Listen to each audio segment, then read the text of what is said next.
in this video, I'm going to take you from start to finish of the banner painting process. Today, we're working on a lemonade stand banner.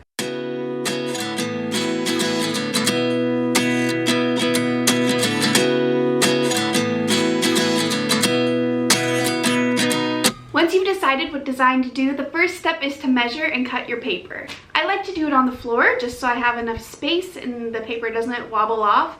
And I use a tape measure to make sure it's a nearly exact amount, but I don't stress it too much. So you might be able to tell that I have my tape measure along the wall now.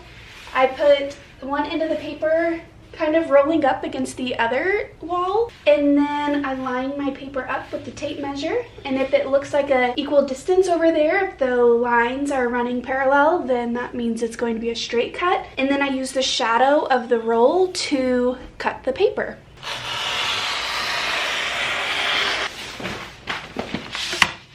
Once the banner is cut, I just take regular blue painter's tape and put some pieces just up on the wall in the corners where the banner will go. So then when I'm hanging it, pulling tape is one less thing that I have to focus on. So I just kind of put 4 pieces up so I can put one in each corner, and then it's time to hang.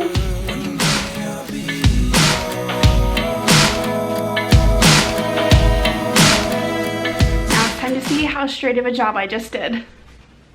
I think it looks good. The key is to make it straight so that way when I'm using the projector, I don't have to worry about any weird angles. Here is my super professional projector setup.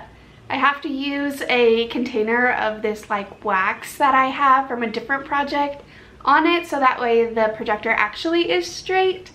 But I just have it on a step stool with some boxes stacked because I needed it to be that perfect height. I use a HDMI cord to connect my projector to my computer, and I use Canva to make my digital designs. Canva is so user-friendly, and if you haven't checked it out, you definitely should. You can see I have all my designs on here. This is the design we're making today for a lemonade stand. When I make it full screen though, it's going to be too big for what I actually need. So I'm going to have to make this smaller because this banner is going to be a smaller size than my typical banner. They're just going to be hanging the banner on front of their table, and it's a small kid-size table. So for now, I'm just going to put this in the middle of the screen and I'll turn the projector on and we'll resize it from there. You can see my projector isn't lined up correctly at first, so I have to do a little bit of wiggling to make it actually straight.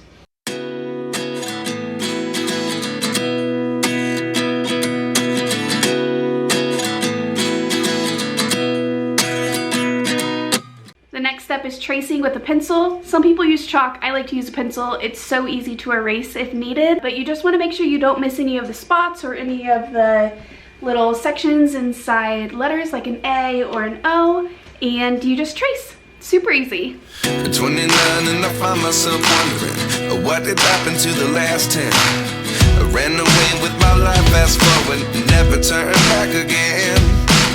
It's kind of funny that the more we pass time, the more we need to set them rewind. And 19 was the year I had to leave you, but now I'm seeing all the signs. Once it's all traced, you're ready to pick out your paint colors. My paint is currently unorganized. I've got some in this drawer, and then I just went to Hobby Lobby, so I have some in this Hobby Lobby bag still. I need to organize. Typically, if a design has white lettering on it, I like to start with that first because sometimes the white takes multiple coats, and so by the time I do the lettering and then go and do some of the graphics, the white has had time to dry and I can go back for a second layer. I use both Hobby Lobby brand and I've recently been trying out the Americana brand. I really like this so far, so I'm going to use this today since the lettering is such a big part of it. I haven't had to do as many layers with this brand. I just use little Dixie cups because I can throw them away and it's easier for me to maintain. I know it's not as good for the environment. It works for me so I'm not throwing away paint palettes that get too gross. Then I need to pick out brushes. I have all of my brushes here. Most of them have a flat top on them. For this lettering, I might use this size brush. I don't know, we'll start with that, and then if I want to change, I can. The next step is the main event, which is, of course, painting. I'll do the base layer first, and then I'll go back over for the details and the black outline. Is this really happening? I can't believe it's true. I'm just as surprised as you. I did 2 layers of white, and now it's time for yellow for the smiley face and the lemon. Is this really happening? I can't be too sure, but one day I'll be yours again. There are 2 ways you can go about adding these details. You can use a brush and paint, or you can use a squeeze bottle. I'm doing a mix of both. I'm doing the main outlines with the brush because it'll be a little bit thicker. Actually, it'll be a lot thicker. And then the outline of the letters and the details of the lemon, I'm going to use a squeeze bottle of paint, and it'll give a finer line. You can do either way. It's just a matter of thickness and control of a brush versus a bottle. You can see the thick outlines are complete. The black details of the smiley face are done. I think it's looking really cute.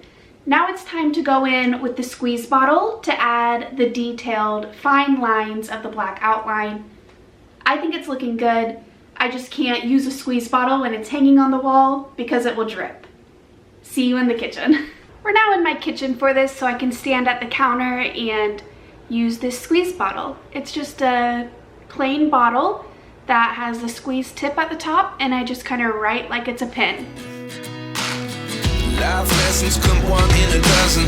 The other 11 give something from nothing. I sit here looking for an answer. Maybe the biggest question was in the last chapter. You gave me the soul I have today. Without you I never. Even though the banner is complete, that's not the last step of the process. The final step in making a banner is to take pictures of it. Once it dries, I'm going to hang it back up on the wall in my studio and take more than enough pictures and videos. I use videos for TikTok and Instagram Reels, and then I want pictures to be able to showcase the work that I can do. This helps market the banners and helps me get future business.